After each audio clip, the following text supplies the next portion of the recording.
This video will be an entry-level introduction on anarcho-capitalism. First, I would like to clear up misconceptions, and to do this, we must ask a question: what does anarcho-capitalism mean? First, to clear up what anarcho-capitalism means, we must look at the definition of anarchy, because the first part in the term anarcho-capitalism is anarcho, meaning anarchy. Anarchy is society without rulers, but not without rules, and the second part is capitalism, and capitalism is in fact an economical and political system that advocates that people have the natural right to property, aka private ownership, and rights protecting private property as well as private ownership of the means of production, distribution, etc. Oddly, there are groups that claim anarcho-capitalism is an oxymoron. The people who make these claims support ideologies that claim to be the opposite of anarcho-capitalism, but logically with the definitions of anarcho and capitalism, that anarcho-capitalism is comprised of is in fact individualist. So if these groups oppose anarcho-capitalism, then they are anti-capitalist, then they are collectivist.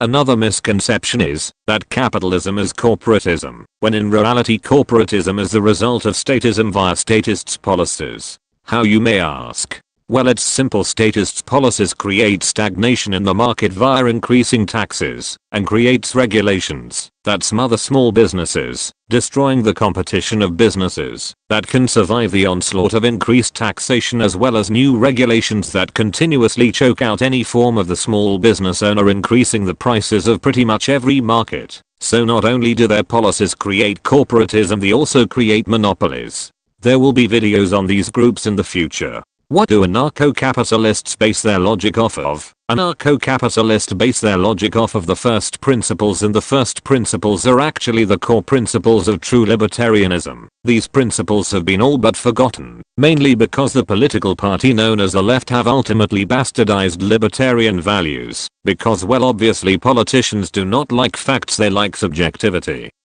So that way they can control the emotion of their supporters in order to gain more political power. Here are the first principles. 1. Principle of non-contradiction. 2. Principle of consistency. 3. Burden of proof. 4. Those advocating force have the burden of proof. 5. The initiation of force cannot be defended. 6. Self-ownership. 7. Private property. 8. Taking of legitimately owned property cannot be defended. These principles are hard to find in ANCAP communities, much less a video explaining them, so I will be leaving a link to a video that covers them in the description. I advise watching that video and coming back. Recap. 1. Anarcho-capitalism is by definition of anarchy and capitalism, not an oxymoron. 2. Capitalism is not corporatism. In fact, most ideologues saying this push policies that lead to corporatism. 3. ANCAPs base their ideology on the first principles. 4. Topics on the first principles are hard to come by, so please spread the video on them. I shared in the description.